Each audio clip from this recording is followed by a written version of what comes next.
The range officer looked at the weathered woman holding the vintage rifle and said those words that would haunt him for the rest of his career. "That rifle's too much for you, ma'am. You should try something lighter."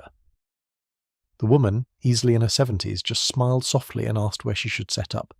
He pointed dismissively toward the beginner's lane, muttering something about liability and common sense. What he didn't know, what none of them knew, was that this quiet grandmother had once held the record for the longest confirmed shot in her unit. Comment respect if you believe people deserve to be judged by their actions, not their appearance. Her name was Margaret Chen, though most people at the retirement community just called her Maggie. She lived alone in a modest apartment, spent her mornings tending a small garden, and rarely spoke about the 23 years she'd served as a Marine Corps scout sniper. The photographs on her wall showed a younger woman in uniform, but visitors assumed they were of a relative, maybe a daughter. Maggie never corrected them. She'd learned long ago that some people weren't interested in stories that challenged their assumptions about who could be a warrior. The shooting competition had been advertised at the local community centre, open to all skill levels, with categories for vintage rifles. Maggie had seen the flyer and felt something stir in her chest, something she hadn't felt in years. Her old M40 rifle, lovingly maintained and legally registered, had been sitting in its case for too long. She'd taken it out that morning, running her hands over the familiar weight, remembering the feel of sand and sun, the mathematics of wind and distance, the absolute stillness required before the shot. At the range, younger shooters clustered in groups, comparing expensive modern equipment and trading stories about their latest purchases. They wore tactical gear covered in patches and logos, spoke loudly about their skills, their scores, their plans to dominate the competition. When Maggie arrived carrying her worn rifle case, conversations paused. A few people smiled politely. Most looked away. She was just another old woman trying something she'd seen on television, they figured. Someone's grandmother having a midlife crisis. The range officer, a man in his 40s named Derek who'd done a brief stint in the National Guard, approached her with barely concealed condescension. He explained the rules slowly, as if she might not understand. When she asked about the 600-yard targets, he actually laughed. "Ma'am, those are for experienced shooters, advanced category. You'll want to start at 100 yards, maybe 200 if you're feeling confident." Maggie nodded patiently, and asked again where the 600-yard lane was located. Derek's smile faded into irritation. He pointed to the far end of the range, clearly expecting her to reconsider. She didn't reconsider. She set up methodically, her movements precise and economical. Other shooters glanced over occasionally, some with amusement, others with mild concern. One younger man, perhaps 30, actually walked over to offer help. "You need someone to show you how to adjust the scope. Those old rifles can be tricky." Maggie thanked him kindly and declined. He shrugged and walked away, shaking his head. Within the hour, everything would change, and that same young man would be asking her for advice. The competition began with the shorter distances. Maggie waited patiently, watching the other shooters, noting their techniques, their breathing, their follow-through. She'd always been an observer first, a shooter second. That's what had made her exceptional in the field. When her turn came at the 600-yard line, a small crowd had gathered, drawn by curiosity and the novelty of watching an elderly woman attempt what many of them found challenging. Derek stood nearby with his clipboard, ready to record what he assumed would be a disappointing score. Maggie settled into position with a fluidity that made several people pause. Her body remembered what her mind had never forgotten. The rifle came up smoothly, her breathing slowed, her finger rested lightly on the trigger.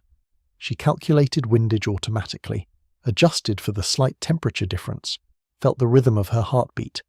The first shot cracked across the range. Downrange, the steel plate rang clear and bright. Dead center. The murmuring started immediately. She didn't pause to acknowledge the reaction.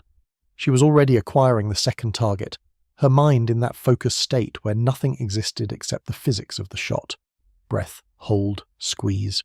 The second plate sang its metallic note, then the third, fourth, fifth, each shot precise, each impact centered. By the sixth plate, the range had gone completely silent except for the sound of her rifle and the distant clang of steel. People had stopped shooting to watch. Derek stood frozen, his clipboard hanging forgotten at his side. 10 plates. Every single one cleared at 600 yards with a rifle older than most of the shooters present. Maggie set the rifle down carefully, engaged the safety and stood up slowly, her knees protesting slightly. Only then did she allow herself a small smile. The silence broke into scattered applause, then louder, then a few whistles and shouts. The young man who'd offered to help her scope walked over, his face a mixture of amazement and embarrassment. "Where did you learn to shoot like that?" Before Maggie could answer, a voice cut through the noise. "Gunnery Sergeant Chen?" The voice was sharp, military, disbelieving. A man in his 60s pushed through the small crowd, his face pale with recognition. He wore a Marine's cap and a jacket covered in unit patches. Maggie turned, and her expression shifted to something warmer. The man stopped 3 feet away, staring at her as if seeing a ghost. His hand slowly rose in a salute. The crowd fell silent again, confused but sensing something significant was happening. "Ma'am, I served under you in Iraq. Second deployment. You probably don't remember me. Corporal Hayes, now retired Master Sergeant Hayes." Maggie's smile widened. "I remember you, Hayes. You couldn't hit the broadside of a barn when you first arrived. By the time you left, you were one of my best students." Hayes's eyes were bright with emotion. "Ma'am, you saved my life. Twice. Once by teaching me to shoot properly, and once by taking out a sniper I never even saw." He turned to address the crowd, his voice carrying across the range. "This woman holds 3 bronze stars, a silver star, and more commendations than I can count. She trained scout snipers for 15 years. She has confirmed kills at distances most of you couldn't imagine. And she did it all when women weren't even officially allowed in combat roles." Derek had gone completely white. The clipboard slipped from his hands. Other shooters stared, some in shock, some in dawning respect, a few in clear embarrassment. Hayes continued, his voice thick with pride and old grief. "Gunny Chen lost her husband and her son in the same year. Both Marines, both killed in action.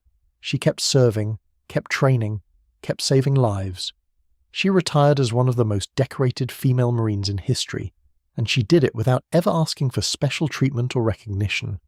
The crowd had grown larger now, other competitors and range staff gathering to listen. Maggie raised a hand gently. "Hayes, that's enough. These people came here to shoot, not to hear war stories." But Hayes shook his head. "No, ma'am, with respect, they need to hear this. Because that man over there," he pointed at Derek, "told you that rifle was too much for you. He directed you to the beginner's lane. He treated you like you didn't belong here." Hayes's voice hardened. "Ma'am, you belong anywhere you damn well choose to be. You've earned that right 1,000 times over." Derek stepped forward, his face flushed with shame. "Ma'am, I apologize. I had no idea. I should never have assumed. I should have asked. I should have shown respect regardless." Maggie looked at him for a long moment, then nodded. "You should have shown respect, yes. Not because of my service record, but because every person who walks onto this range deserves basic courtesy. You saw an old woman and decided she couldn't possibly know what she was doing. How many other people have you underestimated? How many others have you dismissed without giving them a chance?" The lesson landed hard. Derek nodded slowly, unable to meet her eyes. "You're right. I'm sorry. It won't happen again." Around them, other shooters shifted uncomfortably, perhaps recognizing their own assumptions and prejudices. The young man who'd offered to help with her scope stepped forward. "Ma'am, I apologize too. I assumed you needed help because of your age. That was wrong." Maggie's expression softened. Offering help isn't wrong. Assuming someone needs it without asking first, that's the issue. There's a difference between kindness and condescension. Hayes pulled out his phone and made a call. Within 30 minutes, 3 more retired Marines arrived at the range, all of them former students of Maggie's. They embraced her, traded stories, laughed about old times and difficult training sessions. The competition organisers, realising who was standing in their midst, asked if she would be willing to give an impromptu demonstration and talk about her experience. Maggie agreed, but only if they opened it to everyone at the range, not just competitors. For the next hour, she spoke about discipline, respect, patience, and the responsibility that comes with handling weapons. She demonstrated breathing techniques, explained the mathematics of long-range shooting, and answered questions with the patience of someone who'd spent years teaching. She talked about her husband and son, about loss and continuing to serve despite that loss, about finding purpose in helping others develop their skills. She didn't glorify combat or violence. Instead, she emphasized precision, control, and the weight of every decision made behind a rifle. When she finished, the applause was long and genuine. The competition resumed, but the atmosphere had changed. People were more courteous, more humble, more willing to help each other without condescension. Derek approached Maggie again before she left. "Mum, would you be willing to come back? Maybe run a workshop or training session? We clearly have a lot to learn and not just about shooting." Maggie considered the offer. "I'll think about it. But if I do come back, everyone gets treated the same. No assumptions based on age, gender, appearance, or anything else. Just shooters helping shooters." Derek agreed immediately. As Maggie packed her rifle case, Hayes walked her to her car. He carried her equipment despite her protests. "Ma'am, you taught me that respect is shown through actions, not just words. Let me show some respect." They talked quietly about the years since they'd last seen each other, about the Marines they'd both known, about the ones who hadn't made it home. Before she drove away, Hayes saluted one final time. "Thank you, Gunny, for everything. For then, and for today." These people needed to see what real skill and real humility looked like. Maggie returned to her apartment that evening and carefully cleaned her rifle, the ritual soothing and familiar. She thought about the day, about the assumption she'd faced, about the moment when recognition had shifted everything. She'd never sought recognition or special treatment. She'd simply wanted to shoot, to feel that old connection to a skill she'd spent decades perfecting. But perhaps Hayes was right. Perhaps people did need reminders that capability comes in unexpected forms, that judging by appearance is always a mistake, that respect should be the default, not something earned only after proof is provided. The next week, the range posted a new sign near the entrance. "All shooters welcome. All skill levels respected. Experience comes in many forms." Below it, they'd hung a photograph from the competition showing Maggie at the 600-yard line, her form perfect, her focus absolute. Derek had asked her permission first and she'd agreed, hoping it might make others think twice before making assumptions. The range also instituted a new policy requiring all staff to undergo training on inclusive practices and unconscious bias. Maggie did return to run workshops.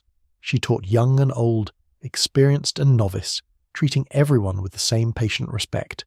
She shared her knowledge freely, never boasting about her achievements but letting her skills speak for themselves. She became something of a legend at the range, not just for her shooting ability, but for her grace, her humility, and her insistence that everyone deserved to be treated with dignity. Former students from her Marine Corps days began visiting, sharing their own stories of how she'd shaped their careers and their lives. The story spread beyond the local range. News outlets picked it up, veterans organizations shared it, and Maggie found herself receiving messages from around the country. Other older veterans, particularly women, wrote to thank her for showing that their skills and experience still mattered, that age didn't erase capability. Young people wrote to say she'd inspired them to look beyond surface appearances, to question their assumptions, to offer respect more freely. Maggie answered what messages she could, always emphasizing the same themes: respect, humility, continuous learning, and the danger of judging others based on limited information. Derek underwent his own transformation. The encounter with Maggie had shaken something loose in him, forced him to examine his own biases and behaviors. He became an advocate for inclusive shooting sports, actively recruiting diverse participants and working to make the range a welcoming place for everyone. He often told the story of his first meeting with Maggie, not to embarrass himself, but to illustrate how easy it is to make wrong assumptions and how important it is to remain open and respectful. He credited her with making him a better range officer and a better person. Years of service, decades of skill, a lifetime of dedication, all of it invisible until 10 perfect shots at 600 yards made it impossible to ignore. Maggie's story became a reminder that heroes don't always look the way we expect them to, that capability isn't determined by age or appearance, and that the quiet person standing next to you might have accomplished things you can't imagine. The rifle wasn't too much for her. It never had been. It was the assumptions, the dismissiveness, the casual disrespect that were too much, too common, too easily given to those who don't fit narrow expectations of what skill and strength should look like.